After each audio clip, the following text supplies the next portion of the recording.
মালদ্বীপে কিভাবে মুসলমানিত্ব আসলো ইতিহাস আপনাকে শোনাই দিয়ে যায়, আজকে শুনে যাবেন কেমনে তারা মুসলমান হলো। মালদ্বীপে মুসলমান তখন সবাই মূর্তি পূজারী।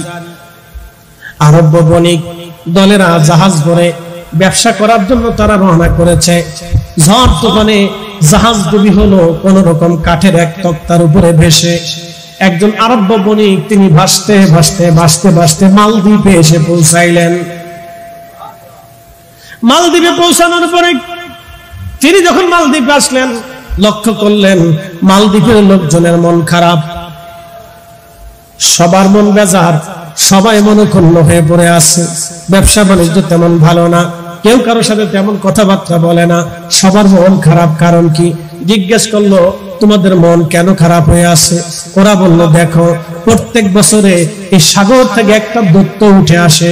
দূত উঠে আসার পরে আমাদের একজন কুমারী মেয়েকে প্রত্যেক বছর সাগরের তীরে আমাদের রেখে চলে আসতে হয়, আর এই দৈত্যটা এসে ওই কুমারী মেয়ের রক্ত পান করে চলে যায়।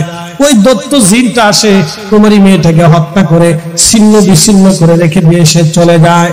প্রত্যেক বছরে আমরা একজন করে কুমারী মেয়ে ওই জিনের জন্য বরাদ্দ করি, নতুবা আমাদেরকে কষ্ট দেয়, ঝড় তুফান দেয়, বিপদ আপদ আসে, মুসিবত ফিরে আসে, সে আমাদেরকে হত্যা করে, মানুষ খুন করে। এইভাবে সে উগ্র, আমরা বাঁচতে পারি না, বহু চেষ্টা করেছি, কাজ হয় না।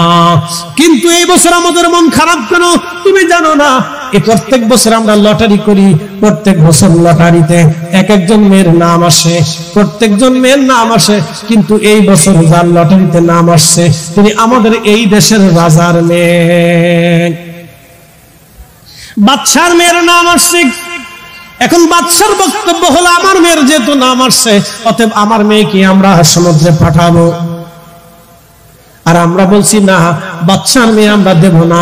বাদশা বলে না, তোমাদের সন্তান যদি মরতে পারে তাহলে জনগণের জন্য আমার সন্তান কেন মরবে না?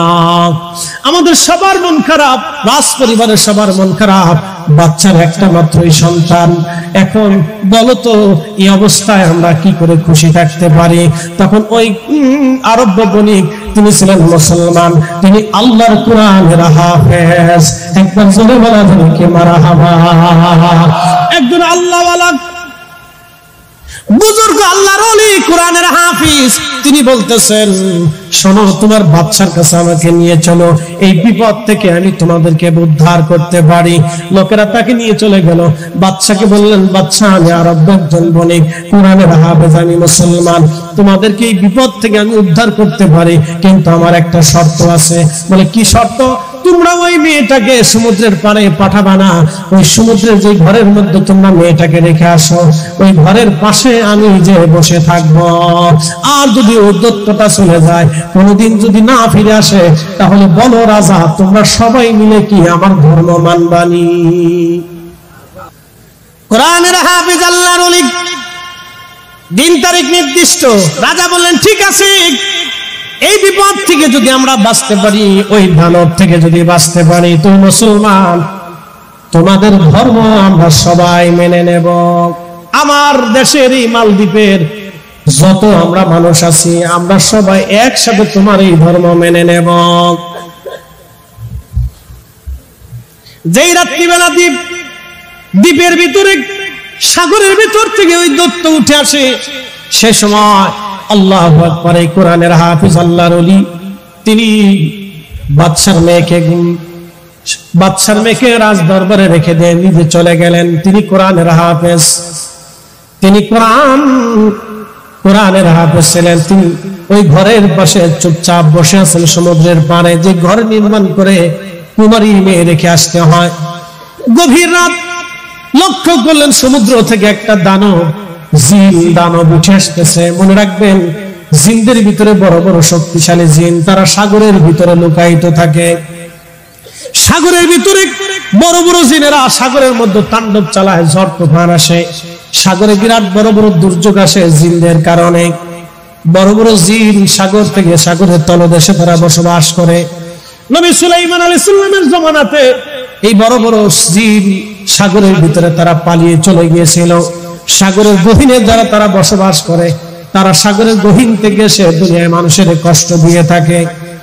ওই সাগরের গভীর থেকে আরব ভারত মহাসাগর থেকে একটা জিন উঠে আসে।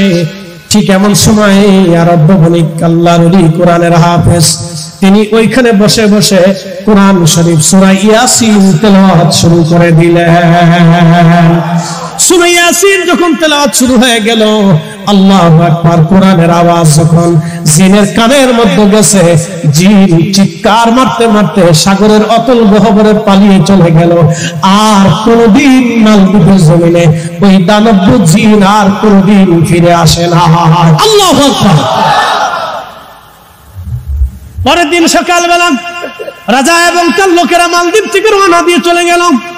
যায় দেখতেছে ঠিক বসে বসে কোরআনের হাফিজ কোরআন তেলাওয়াত করে জিন পালিয়ে চলে গেল। বলে, যুবকরে, যুবক কোরআনের হাফিজ, এটা কি করে সম্ভব হলো? বলতেছে, বাদশা, এটা আল্লাহর কোরআনের মুজিজা। একসাথে করে বলবেন কি মারহাবা। আল্লাহর কোরআনের কারণে জিন পলায়ন করে চলে গিয়েছে। এবার বলো, তোমরা কি কোরআন মাননি, বিধান মাননি? তখন রাজা বলল, মুসলমান, আর দেরি করো না, আমরা যারা আছি সবাইকে আমাদেরকে একসাথে তুমি কালেমা পড়ায়া আমাদের সবাইকে মুসলমান বানায় দাও। এই জন্য মালদ্বীপে 100% মুসলমান, ওখানে মুসলমান ছাড়া কেউ নাগরিকত্ব পায় না। আল্লাহু আকবার। হযরত আবু হুরায়রা বললেন, আমরা 80 জন সাহাবী সেই সময় নবীজির দরবারে ছিলাম। আহলে সুফার সাহাবী, বাড়ি নাই, ঘর নাই, জমি নাই, জমা নাই, টাকা নাই, পয়সা নাই, আমাদের কিছুই ছিল না। আমরা ওই দিন নবীজির দরবারে বসবাস করতাম। 3 দিন হলো নবীজির দরবারে কোনো খাবার আসে না। আমরা 3 দিন পর্যন্ত ক্ষুধার মধ্যে ছিলাম।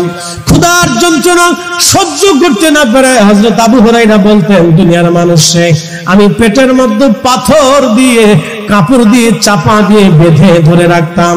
এমন সময় আমার যাইতো ক্ষুধার যন্ত্রণা সহ্য করতে না পেরে মসজিদে নববীর বারান্দার ভিতরে পেটের ভিতরে পাথর চাপা দিয়ে আমি উপর হয়ে শুয়ে থাকতাম। মানুষ মনে করত আমি মৃগীর ব্যারাম হয়েছে, আমার কোন রোগ হয়েছে। দুনিয়ার মানুষ, আমার রোগ হয়েছিল না, ক্ষুধার কারণে আমি পেটের মধ্যে পাথর চাপা দিয়া রাসূলের দরবারে পড়ে থাকতাম। এরা ছিল সুফি সাহাবী, আহলে সুফার সাহাবী। জোরে কন্না মারহাবা।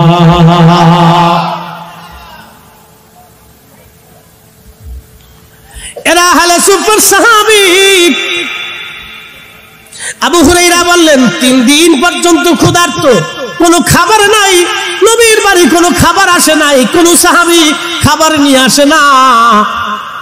হঠাৎ করে একজন সাহাবী 1 পেয়ালা দুধ নিয়ে আসছে নবীজির দরবারে। 1 পেয়ালা দুধ। কয় পেয়ালা? মনোযোগ দিন, 1 পেয়ালা দুধ আনছে। একজন সাহাবী 1 পেয়ালা দুধ এনে আল্লাহ রাসূলের দরবারে এনে বলেন, ইয়া রাসূলুল্লাহ, নবীজি, আমার উটের দুগ্ধ হয়েছে, সামান্য দুধ, নবী গো, এই সামান্য দুগ্ধ আমি আপনার জন্য হাদিয়া এনেছি, কবুল করে নেন। আল্লাহর হাবিব মুস্কি হাসি দিয়ে দুধের পেয়ালা হাতে নিলেন। আবু হুরায়রা, লাব্বাইক ইয়া রাসূলুল্লাহ। আবু হুরায়রা রে, আমরা এই মজলিসে আহলে সুফার সাহাবী আছে কয়জন? আহলে সুফার সাহাবী কয়জন? বলি, ইয়া রাসূলুল্লাহ, অনেক সাহাবী আমরা উপস্থিত আছি, প্রায় 80 জনের মতো। নবীজি বললেন, আবু হুরায়রা, তুমি এই দুধ সবাই নদীর বন্টন করে দাও।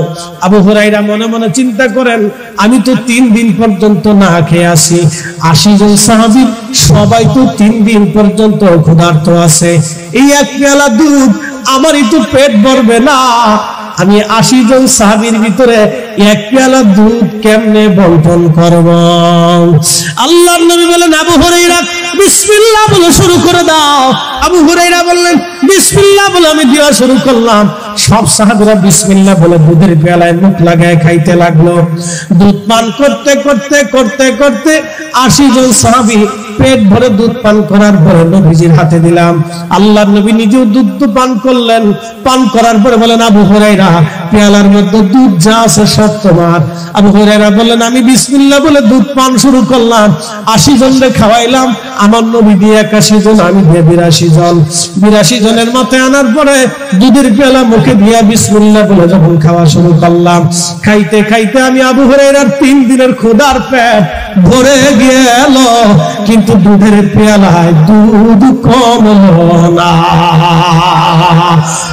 চিৎকার করে বলেন আল্লাহু আকবার।